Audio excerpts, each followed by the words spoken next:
Buenas, es un placer estar aquí en este evento. Vamos a hablar en estos minutos del rol de la cirugía en la medicina reproductiva. Agradezco de antemano la invitación al comité organizador de este cuarto encuentro ALMER y segundo simposio ACCER. Muchas gracias por esa amable invitación. Declaro que no tengo conflictos de interés con respecto a este tema. Como el tema de la cirugía reproductiva es un tema muy amplio, hay muchos temas que habría que hablar, nos vamos a limitar hoy a tres aspectos. Al aspecto controversial de la miomatosis, de la endometriosis y del útero septado. Hablando de miomatosis, es claro para todos que es supremamente frecuente en las mujeres infértiles. 10 a 30% de ellas van a tener miomatosis uterina. Pero la pregunta que nos tenemos que hacer es si los miomas afectan el potencial reproductivo o no. Para eso nos tenemos que remitir a este análisis o esta revisión sistemática clásica de la doctora Elizabeth Pritch y el doctor David Olive, que estuvieron juntos en la Universidad de Yale y luego pasaron a la Universidad de Wisconsin y publicaron en el 2009 esta revisión sistemática con 23 estudios comparando mujeres infértiles sin miomas versus mujeres infértiles con miomas y su potencial reproductivo, e igualmente mujeres con miomas in situ versus mujeres que fueron operadas para su miomatosis. Y permitieron un chance de embarazo en estas mujeres por medio de terapias de reproducción asistida, por inseminación artificial, y a algunas les dieron posibilidad de chance de embarazo espontáneo. Y ellos encontraron en estos estudios que las tasas de implantación y de embarazo clínico estaban disminuidas en las mujeres con miomas intramurales y con miomas submucosos. Además de ello, este metaanálisis publicado en el 2019 por este grupo de la Universidad de British Columbia, estudiando el potencial reproductivo y las tasas de nacido vivo en aquellas pacientes que tienen o que tenían miomas intramurales que no distorsionaban la cavidad, reportaron cómo esas tasas de nacido vivo se encuentran disminuidas en esas pacientes con miomas intramurales, lo cual quiere decir que pareciera que los miomas submucosos y los intramurales tienen un efecto deleterio en el potencial y en el comportamiento reproductivo de estas mujeres. Sin embargo, no es lo mismo tener un efecto deleterio en el comportamiento reproductivo que el hecho de resecar estos miomas tenga un beneficio para estas pacientes. Son dos cosas distintas. Y volviendo a la revisión sistemática de Pritch, ellas compararon mujeres con miomas in situ versus mujeres con miomas resecados y encontraron que aquellas mujeres que mantenían sus miomas in situ sin ser resecados tenían unas tasas de embarazo menores cuando estos miomas eran submucosos. Y compararon también estas mujeres con miomas submucosos resecados versus mujeres con infertilidad pero sin miomatosis y encontraron que no había diferencia en las tasas de embarazo, infiriendo así que los miomas submucosos indiscutiblemente influyen en la posibilidad de embarazarse y que resecarlos mejora el pronóstico de embarazo en estas mujeres. A diferencia de los submucosos, las pacientes con miomas intramurales que fueron llevadas a cirugía y que fueron comparadas con pacientes con miomas intramurales que no fueron llevadas a cirugía, no tuvieron diferencia en la tasa de embarazo clínico, lo que nos permite inferir que a pesar de que los miomas intramurales pueden afectar el pronóstico de fertilidad de estas mujeres, resecarlos no necesariamente quita o hace desaparecer este efecto deleterio. Ahora, el efecto de los miomas sobre la fertilidad tiene grandes dificultades metodológicas para su análisis. ¿Por qué? Porque ninguna paciente con miomatosis es igual. Yo no puedo considerar que el efecto de un mioma intramural de 1 centímetro va a tener el mismo efecto de un mioma intramural de 5 centímetros. Entonces siempre vamos a estar viendo pacientes con miomatosis en distintas condiciones.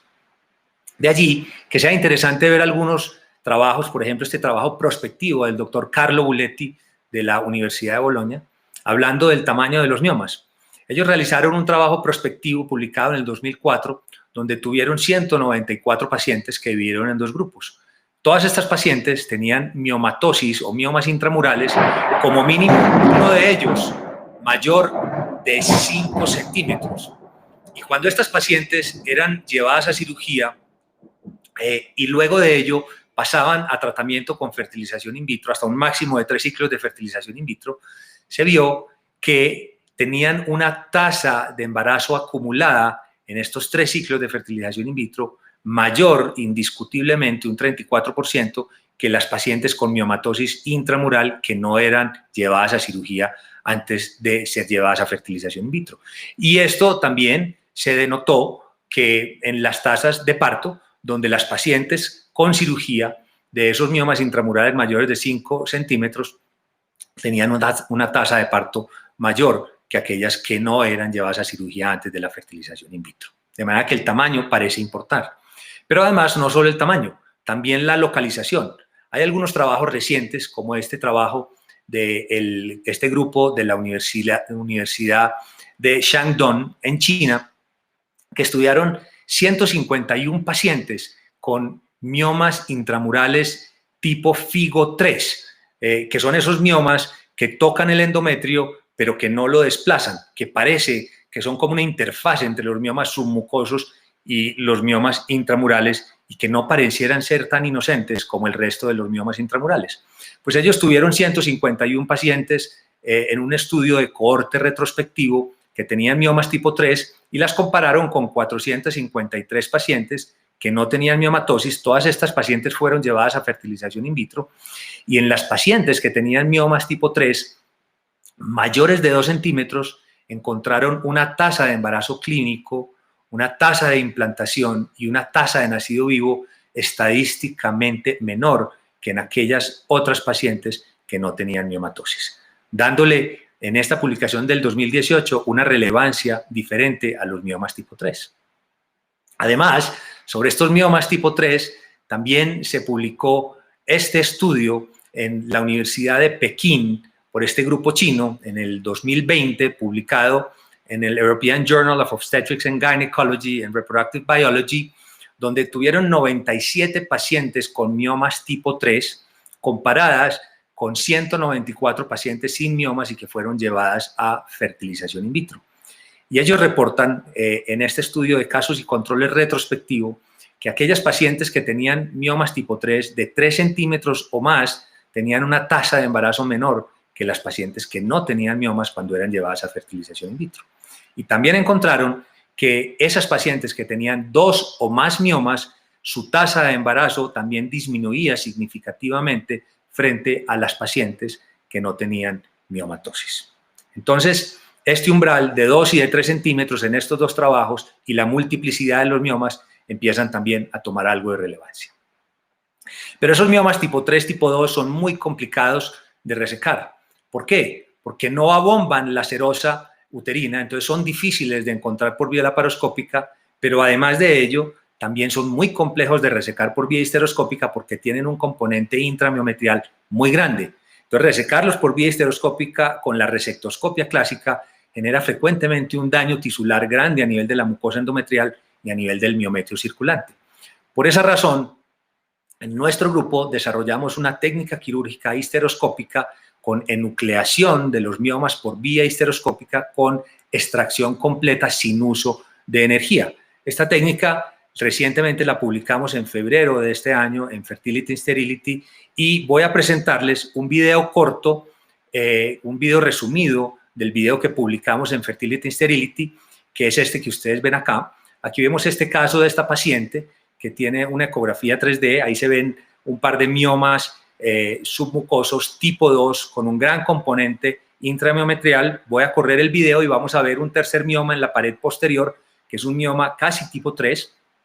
Aquí empezamos a ver la imagen histeroscópica. Aquí vamos a ver un mioma que está fúndico, que es un mioma tipo 2. Aquí vamos a ver un mioma ísmico lateral, que también es un mioma tipo 2, que protruyen muy poco hacia la cavidad. Y aquí vamos a ver un mioma en la pared posterior, que es casi que un mioma tipo 3, que casi que ni protruye a la cavidad endometrial. Entonces, lo que hacemos es que con el bisel del histeroscopio entramos y enucleamos por medio de la pseudocápsula estos miomas para después resecarlos. Aquí estamos viendo cómo estamos entrando con el histeroscopio, vemos el mioma ísmico, estamos empezando a enuclearlo, entramos con el bisel del histeroscopio a la pseudocápsula, es un plano completamente avascular, estamos utilizando solución salina, no necesitamos utilizar soluciones hiposmolares porque no vamos a utilizar energía. Aquí vemos cómo vamos enucleando ese mioma, tenemos una visualización constante de ese plano de la pseudocápsula, lo que nos permite que sea una técnica segura. Aquí está prácticamente enucleado ese mioma que casi ni se veía, ya lo tenemos casi libre en la cavidad. Aquí vamos a ver los otros miomas. Este mioma fúndico, ahí también ya lo hemos disecado y enucleado con el bisel, y aquí estamos enucleando con ese bisel del histeroscopio ese mioma posterior, que era casi un mioma tipo 3, que prácticamente no abombaba la cavidad. Ahí ya los tenemos básicamente libres, no hay que liberarlos del todo, hay que dejarlos en su fóvea, ¿sí? Pero ya relativamente sueltos. En el momento en que ya los tenemos en esta condición, un poco libres esos tres, entonces hacemos una dilatación, como pueden ver aquí, con bujías de Hegar del canal endocervical, y entramos una cánula que desarrollamos, una cánula bilumen, por donde entramos el histeroscopio y un grasper de la paroscopia y resecamos los miomas. Aquí vemos la cánula, el grasper de la paroscopia, que nos permite hacer una tracción importante. Aquí vemos cómo entramos el histeroscopio por uno de los dos lumen de la cánula que desarrollamos. Esa cánula nos permite alinear el grasper de la paroscopia con ese lente de 30 grados del histeroscopio. Nos permite sellar el cérvix para que no haya pérdida de líquido. Aquí vemos como con el grasper tomamos el mioma, lo resecamos por completo y lo extraemos por completo sin necesidad de usar energía. Aquí estamos resecando el de la pared posterior y extrayéndolo. Ahí sale ese mioma completo. Aquí vemos las fóveas en tejido miometrial completamente sano, no ha habido uso de energía. Esa paciente tiene una recuperación rapidísima. Esta es la ecografía 3D postquirúrgica. En ese postquirúrgico, el miometrio, como está completamente sano, se contrae, y si uno hace ecografía 10 minutos después de la cirugía, ya no ve las fóveas, y como les digo, la recuperación es absolutamente rápida y dramática. Esto es algo de los datos de esta cirugía que hemos desarrollado, que no son datos todavía publicados, están en vía de publicación. Tenemos 31 casos, 31 cirugías realizadas. En 29 de esas 31 cirugías hemos logrado hacer la resección de estos miomas tipo 2 y tipo 3 en un solo tiempo quirúrgico. Y si se dan cuenta, el tiempo quirúrgico de esta cirugía, de esta enucleación y resección promedio es algo así como 15 minutos. Disminuye muchísimo el tiempo, y obviamente recuerden que estamos utilizando soluciones como solución salina y no soluciones hiposmolares, lo que disminuye la posibilidad de complicaciones. En el seguimiento de estas pacientes, las pacientes que han buscado embarazo espontáneo después de la cirugía, 83% han logrado un bebé nacido a término, y 59% en las que han ido a tratamiento de reproducción asistida han logrado un bebé nacido a término. Conclusiones sobre la miomatosis. Los miomas subserosos no afectan el potencial reproductivo. Los miomas submucosos afectan el potencial reproductivo y su resección mejora las tasas de embarazo y de nacido vivo. Los miomas intramurales parecen afectar la posibilidad de lograr un embarazo y de tener un nacido vivo. Sin embargo, la evidencia sigue siendo pobre y no concluyente. Aún dando por hecho que los miomas intramurales pueden afectar la fertilidad, su resección no ha demostrado claramente reversar este efecto. ¿Cuándo realizar miomectomía entonces en pacientes con infertilidad? No en pacientes con miomas subserosos, sí en pacientes con miomas submucosos, y cuando son intramurales la evidencia no es concluyente y por ende el análisis debe ser personalizado teniendo en cuenta el número, el tamaño de los miomas, los antecedentes de la paciente.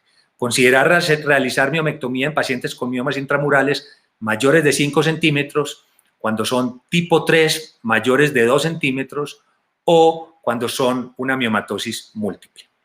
Dejando el tema de la miomatosis y pasando el tema de la endometriosis, todos conocemos la relación entre la endometriosis y la infertilidad.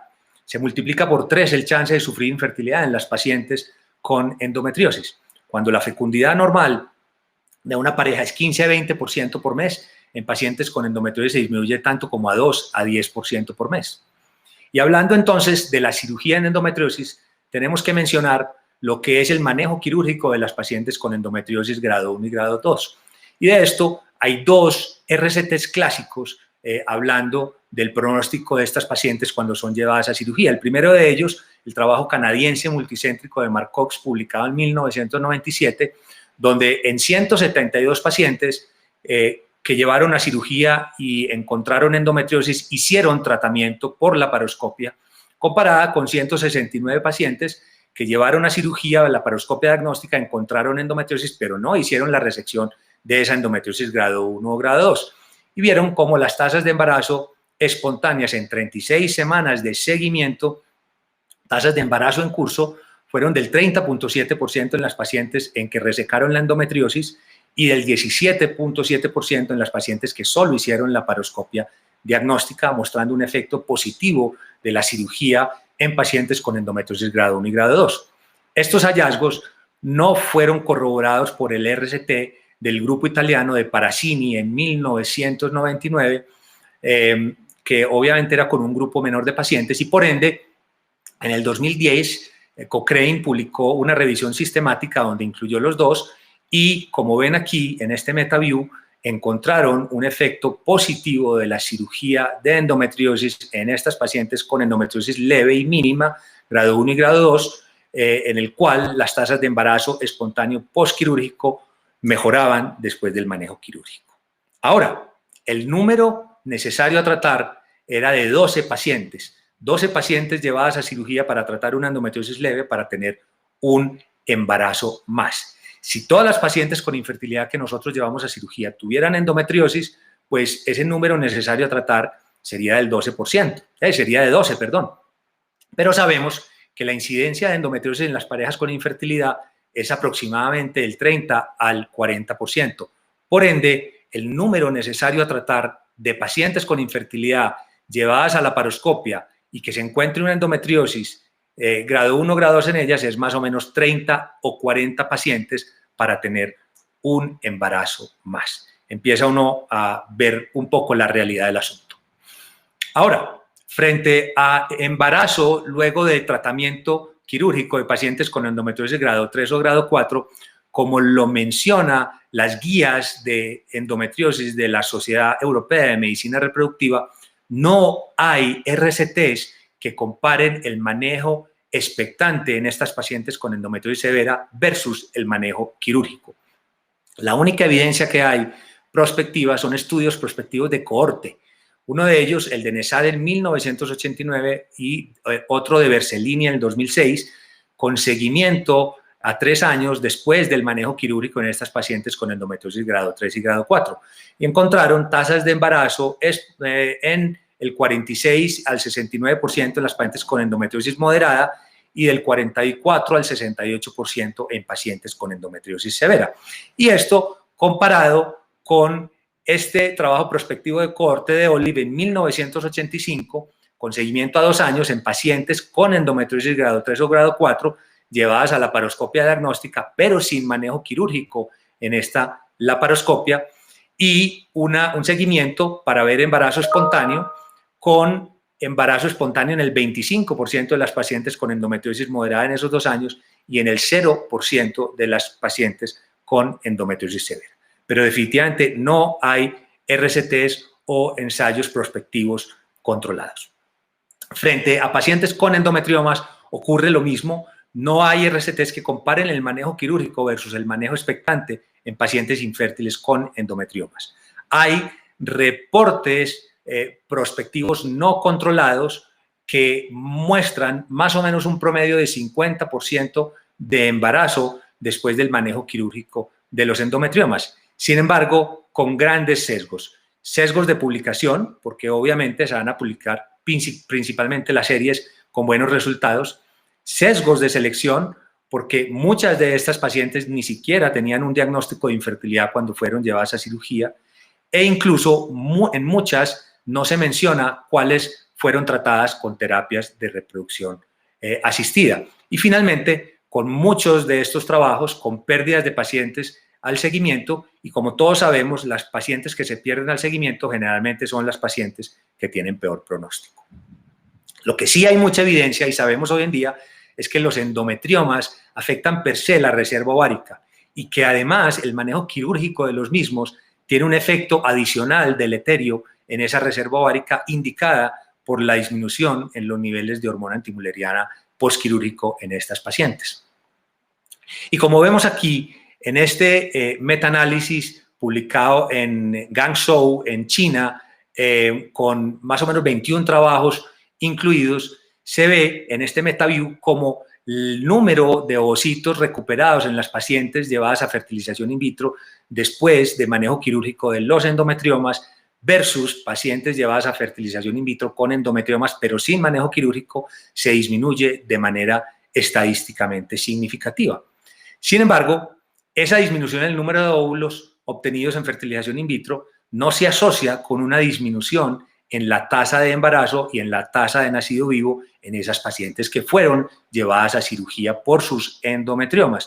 Lo que quiere decir que la cirugía de los endometriomas previo a la fertilización in vitro no hace una diferencia en el pronóstico de tasa de embarazo y de nacido vivo en estas pacientes. Y si analizamos esta publicación del 2016, donde midieron el impacto de la endometriosis en los resultados de fertilización in vitro, con base en las bases de datos del SART entre el 2008 y el 2010, con casi 350.000 ciclos de fertilización in vitro en fresco y descongelados, encontraron que las pacientes que tenían como único diagnóstico y única causa de su infertilidad la endometriosis, tenían unas tasas de embarazo al menos iguales o ligeramente superiores que aquellas pacientes cuya infertilidad era inexplicada o cuyo diagnóstico era un factor tubárico o cuando se agrupaban en otros diagnósticos diferentes. Lo que hace concluir que la endometriosis no disminuye el pronóstico de éxito en las pacientes llevadas a fertilización in vitro cuando se comparan con pacientes con otros tipos de diagnóstico. Conclusiones entonces de la endometriosis. El manejo quirúrgico de la endometriosis mínima y leve aumenta las tasas de embarazo espontáneo. Sin embargo, las tasas de embarazo siguen siendo bajas y aunque es mejor tratar con cirugía que no tratar, la cirugía no necesariamente es el manejo óptimo o el mejor tratamiento para vencer la infertilidad en estas pacientes. No hay evidencia prospectiva y controlada para determinar la eficiencia del manejo quirúrgico en endometriosis moderada severa. Y el diagnóstico de endometriosis no parece afectar el pronóstico en terapias de reproducción asistida. La cirugía de endometriosis no mejora el pronóstico en pacientes llevadas a terapias de reproducción asistida. Debido al aumento en las tasas de embarazo con las terapias de reproducción asistida y a que las tasas de embarazo luego de cirugía por endometriosis no son altas, hoy el dilema frecuentemente no es si hacer cirugía antes de llevar a terapias de reproducción asistida, sino que frecuentemente es llevar a terapia de reproducción asistida o llevar a cirugía. Es probable que la fertilización in vitro sea una opción más razonable en mujeres con endometriosis y edad reproductiva avanzada o baja reserva ovárica. Entonces, ¿a quién llevar a cirugía en pacientes con infertilidad por endometriosis? Probablemente las mejores candidatas sean mujeres bajo los 35 años, que tengan una buena reserva ovárica, que tengan infertilidad de corta duración, que tengan ovulación espontánea y trompas permeables y que tengan semen de buena calidad. Por esa razón, el diagnóstico por imágenes adquiere una relevancia importante en el análisis y en el manejo diagnóstico inicial de estas pacientes antes de tomar la decisión de llevarlas a cirugía. Es importante entender que si vamos a llevar a estas mujeres a cirugía, ellas deben tener tiempo de intentar una concepción natural, como mínimo unos 12 meses. También hay que llevar a aquellas pacientes que tienen hidrosalpinx antes de la terapia de reproducción asistida o cuyos endometriomas son de gran tamaño y dificultan la aspiración folicular. Y no es descabellado pensar en llevar a cirugía a mujeres con baja reserva ovárica y con múltiples terapias de reproducción asistida fallidas, porque su tasa de embarazo espontánea es posible que pueda ser mayor que nuevos intentos de terapias de reproducción asistida. Y finalmente, aquellas mujeres muy sintomáticas que van a ovodonación, donde la reserva ovárica no nos preocupa. Por último, algunos datos sobre el útero septado. Sabemos todos que el tratamiento convencional del útero septado ha sido la metroplastia histeroscópica. Esto se ha decidido, se ha basado en estudios comparativos no controlados, muchos de ellos con un gran sesgo, porque las pacientes llevadas a metroplastia histeroscópica frecuentemente son sus propios controles. La evidencia es tan pobre, y esto es un gran ejemplo de lo pobre de la evidencia, Esto es un metaanálisis publicado por Christos en el grupo de la Universidad de Tesalónica en el 2014, donde se reporta una menor tasa de embarazo, una mayor tasa de aborto y una mayor tasa de parto pretérmino en las pacientes con tabiques uterinos, pero con base en 25 estudios, 21 de ellos retrospectivos, solo 4 prospectivos y ninguno de ellos controlados. Esta falta de evidencia ha llevado a que no haya consenso entre si la resección de los tabiques uterinos son razonables en las pacientes con pérdidas del embarazo previa o con infertilidad.